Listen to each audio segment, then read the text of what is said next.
Grandes iniciados de la historia. Sócrates y Platón, luz en el pensamiento.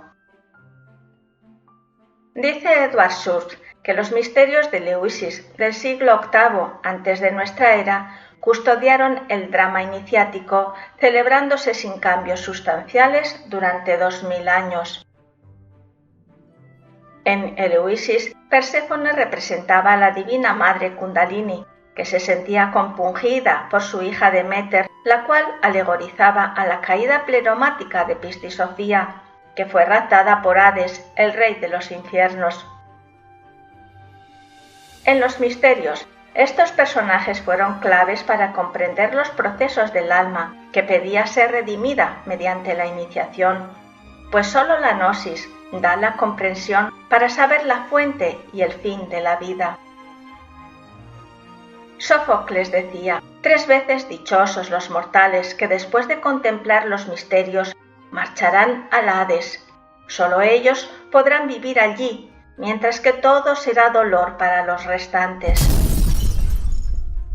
Porque solo pasando por el Hades o infraconsciente humano en la muerte psicológica, el iniciado conoce la fuente y el fin de su vida. Eros, Perséfone y Deméter fueron los símbolos aleccionadores del proceso del alma. Porque no hay luz sin el conocimiento de las tinieblas. Luz y tinieblas son instructoras del hombre, que dichoso conoció los misterios iniciáticos para lograr su liberación. Sócrates fue el filósofo clásico griego más reconocido de los tiempos antiguos. Los misterios griegos impulsaron su espíritu rebelde en las bases firmes y en la moral de su filosofía. El iniciado es estimado como uno de los mayores pensadores de la filosofía occidental y universal. Fue el maestro de Platón quien escribió su magna obra. Cuando Sócrates nació, en el siglo IV antes de nuestra era, su padre recibió del oráculo el consejo de dejar crecer a su hijo libremente, sin oponerse a su voluntad ni reprimir sus buenos impulsos, para que su original espíritu laborase sin límites en el desarrollo de su alma. Se le educó a la manera tradicional de su tiempo, basado en la literatura, la música y el cuidado del cuerpo mediante el ejercicio físico. Comenzó su vida siguiendo el trabajo de su padre como escultor y realizó con éxito un conjunto de estatuas de las 3 gracias. Luego optó por la dialéctica en el arte de dialogar y en la retórica de los sofistas, aunque sin caer en las redes de ellos que eran embaucadores y se lucraban de sus conocimientos. Hizo de la dialéctica una habilidad, dando al lenguaje gran eficacia para cautivar y para convencer. Su austera dedicación a la filosofía lo llevó a ser consecuente hasta en los más pequeños detalles. Acató las leyes de Atenas, pero evitaba la política. Era virtuoso, inteligente y de gran entereza ética. Creía que podría servir mejor a su país dedicándose a la filosofía. Antifón, el sofista, decía que ningún esclavo querría ser tratado como él se trataba a sí mismo. Llevaba siempre la misma capa y era tremendamente austero en cuanto a comida y a bebida. Dice el venerable maestro Samael Aun Weor que los principios básicos de la gran sabiduría y filosofía universal son siempre idénticos. Los grandes iniciados entregan su mensaje y cada uno de ellos contiene idénticos principios de tipo impersonal y universal. Sócrates abrió su mente interior con la enunciación de autoconceptos. Llamaba la atención por la agudeza de sus razonamientos y por su facilidad de palabra. El análisis superlativo lo adornaba con exposiciones de fina ironía en los círculos de ciudadanos jóvenes distinguidos de Atenas. Como educador, de entre sus muchas facetas sobresale esencialmente la ironía socrática, como burla fina o disimulada, que fue la primera fórmula que utilizó en su método dialéctico para la demostración de la lógica y la indagación en la búsqueda de nuevas ideas. Tomando una postura de ignorancia, interrogaba para luego poner en evidencia la incongruencia de sus afirmaciones. A esto se le denominó la ironía socrática, la cual queda expuesta en su célebre frase: «Solo sé que no sé nada». Aunque esta sentencia de ignorancia parece eludir una cuestión existencial, en realidad es una constatación de la verdad que solo puede ser comprendida por quien haya indagado en sí mismo y llegue a la conclusión de su propia insignificancia. La mayéutica o método creado por Sócrates es una habilidad para la cimentación de conceptos. Es una ayuda para concretar el trabajo de la concepción de ideas, para no divagar. Se le denomina mayéutica a esta práctica porque en griego quiere decir partera, puesto que ayuda a parir las ideas. Homólogamente, en el lenguaje filosófico se traduce como el arte de alumbrar o dar luz al pensamiento. Mediante este alumbramiento de dar a luz o hacer la luz en el pensamiento y conocimiento, la mayéutica logra la comprensión, que es el fruto de oro de la razón. Instruyendo magistralmente, Sócrates es el tenaz y el responsable consejero de indagar las zonas oscuras y las más celestiales, y de hacer pasar por más fuerte al argumento más débil. La filosofía socrática es perenne y universal, y lo que inculcó a sus discípulos fue la convicción en los principios y en los valores de la justicia, el amor y la virtud, además del conocimiento de uno mismo, parte fundamental de los iniciados. Sócrates describió al alma como aquello en virtud de la cual se nos califica de sabios o de necios, de buenos o de malos, en una combinación de inteligencia, valores y carácter que pueden perderse o cultivarse. Alcanzar la esencia del fenómeno o noúmeno debía ser la finalidad del filósofo, porque la filosofía pura es un funcionalismo natural de la conciencia despierta que guía al alma merced a los dotes de intuición, deducción y comprensión. Semejante a una matrona, Sócrates lleva a cabo 3 actos. Primero, despierta los dolores del parto interrogando. Segundo, los apacigua concretando. Y tercero, dirige los partos difíciles, provocándolos si es necesario hasta consumarlo. Esto es el acompañante perfecto en el laberinto de la iniciación.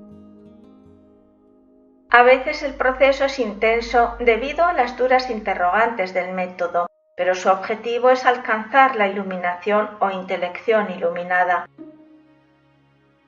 También es llamado el antimaestro, pues enseñaba en base a indagar en lo que los demás ya sabían. Mediante la mayéutica, la persona por sí misma descubre la verdad.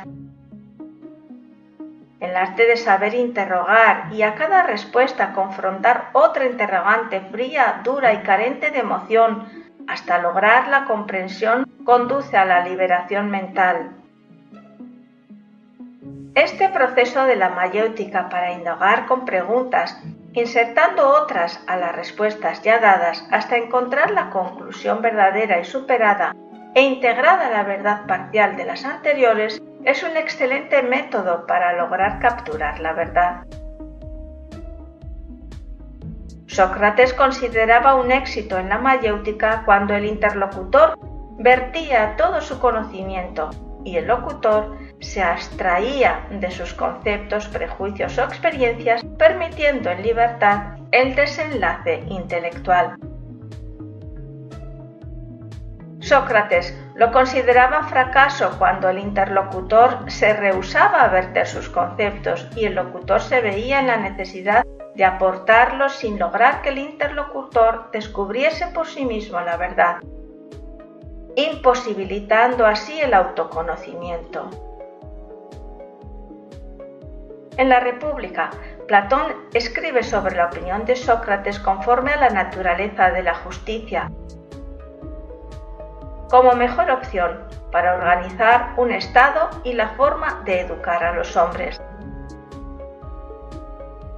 Las ideas claves son la importancia de la educación de los guerreros para la defensa del Estado y la obligación moral de ejercer la justicia. Sócrates minimizaba la existencia física para que prevaleciera la intelectual y la trascendencia espiritual. El legado más impactante de Sócrates, sin duda, es su propia muerte. Tenía 71 años cuando murió. Sufrió de la desconfianza y del escepticismo de muchos de sus contemporáneos que buscaban resultados rápidos. En el año 399 a.C., el filósofo fue condenado a muerte, acusado de despreciar a los dioses y de corromper la moral de la juventud, alejándola de los principios de la democracia. Los tres enemigos clásicos del Cristo ejecutaron así su poder. Ancianos, sacerdotes e intelectuales pactaron con el gobierno de Atenas, penándolo a tomar la cicuta. Aceptó el veredicto con dignidad. Platón escribió en la Apología de Sócrates sus tácitas palabras: «Prefiero sufrir una injusticia que cometerla». Aunque esta es una frase de Demócritos, Sócrates la hizo suya. Mientras Orfeo brilló en la aurora de Grecia y Pitágoras en el mediodía, Sócrates y Platón lo hicieron en el poniente. Nuevamente, la divinidad se apiadó del género humano, enviando a estas bellas almas en el sendero canónico de la iniciación. La ausencia de escritos de Sócrates nos lleva hacia Platón, cuya fidelidad le hizo consagrar su vida en su servicio. El padre de Platón, Aristón, era descendiente de la antigua realeza ateniense y murió cuando él era un niño. Su madre era familiar del legislador Solón y se volvió a casar con Perilampes, colaborador del estadista Pericles. De joven Platón tuvo ambiciones políticas, pero se desilusionó de los gobernantes de Atenas. Platón, como amado discípulo de Sócrates, fue un joven ciudadano distinguido de Atenas, que logró utilizar el análisis deductivo para la apertura de la mente interior, incorporando su propio sistema. En la doctrina platónica, el progreso intelectual permite llegar a través del significado de las palabras e ideas a las realidades trascendentales del mundo intangible. Platón creía en la verdad, en la justicia, el amor y la armonía de todas las cosas. Desde pequeño cultivó la música, la pintura y la poesía. Abandonó los lujos sociales por seguir a su maestro hasta el fin, al cual vio morir tomando la cicuta. Comprendió la supremacía de la verdad sobre la belleza y del bien sobre lo bello. Viajó por Asia, Egipto e India y al regresar a Atenas fundó una academia donde se preservó el secreto de los iniciados por varios siglos. Libros como Diálogos, El banquete o Felón fueron materia de estudio hasta en Alejandría. Escribió además Carmides en un intento para definir a la templanza, la República, El banquete, Georgias, Timeo y Critias. San Agustín tomó de él su ideología: donde reina el amor, sobran las leyes, añadiendo que la medida del amor es un amor sin medida. Los Medici en Florencia, entusiasmados, abrieron una academia en su nombre. Y Aristóteles fue su alumno más destacado. Su obra y escritos toman forma de diálogos, exponiendo las ideas filosóficas que luego se debatían en la trama de un coloquio donde concurrían otras personas. El primer grupo de escritos de Platón incluye a 35 diálogos y 13 cartas. En uno de sus textos, que parece basado sobre otro de Píndalo, dice: en el cielo aprender es ver, en la tierra es acordarse. Necesitamos recordar nuestro origen para poder llegar a la verdad y a la belleza interna de nuestro ser y salir del mundo de la ilusión. La metáfora de la caverna trata de explicar la diferencia de dos mundos, el sensual y el espiritual. El primero es una alusión del hombre preso por el karma y por el hipnotismo egoico. La hoguera y la tenue luz de la entrada forman imágenes en la pared de la cueva que alimentan la fantasía del reo, considerándolas veraces.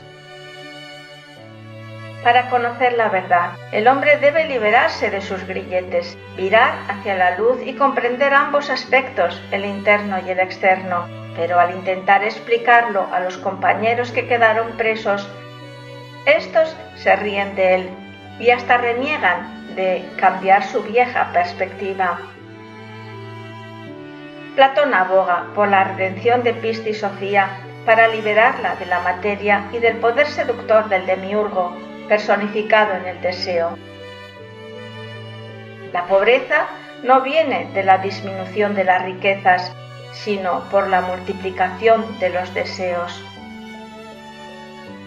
Inspirado en su propio proceso iniciático, dice en un pasaje de Apuleyo: me aproximé a los confines de la muerte y habiendo alcanzado el umbral de Proserpina, de él volví. En las profundidades de medianoche vi al sol con luz espléndida, al mismo tiempo que a los dioses infernales y a los dioses superiores, y aproximándome a estas divinidades, les pagué el tributo de una piadosa oración. Porque vivir la filosofía en su aspecto más profundo implica el logro de los misterios. Él mismo indicaba que el que aprende y no practica lo que sabe es como el que ara y no siembra. Pasó los últimos años de su vida dando conferencias y escribiendo en la academia. Murió próximo a los 80 años en Atenas, sobre los años 350 antes de nuestra era. Dice el venerable maestro Samael Beor, como alusión a la metáfora de la caverna: nuestro mundo interno es mucho más extenso y más interesante que el entorno físico hacia el cual estamos orientados utilizando como medio las ventanas de nuestros 5 sentidos. Los pensamientos y las emociones son manifestaciones internas o psicológicas invisibles para los sentidos físicos, pero más reales que la mesa del comedor o el refrigerador. Utilizando inteligentemente los métodos científicos, filosóficos, artísticos y religiosos, el aspirante alcanza la sabiduría del ser. Tanto la ciencia como la filosofía, la religión y el arte sirven al verdadero conocimiento únicamente cuando nos conducen hacia lo esencial, cuando nos permiten verificar conscientemente las propiedades internas. Y concluye el venerable maestro: lo fundamental es que cada ser humano, como sujeto cognitivo, llegue hasta eso que es lo real, hasta eso que se llama la verdad. Es decir, que el sujeto llegue a conocer lo que es el objeto o el fenómeno en sí mismo, no solo como apariencia, sino también como esencia.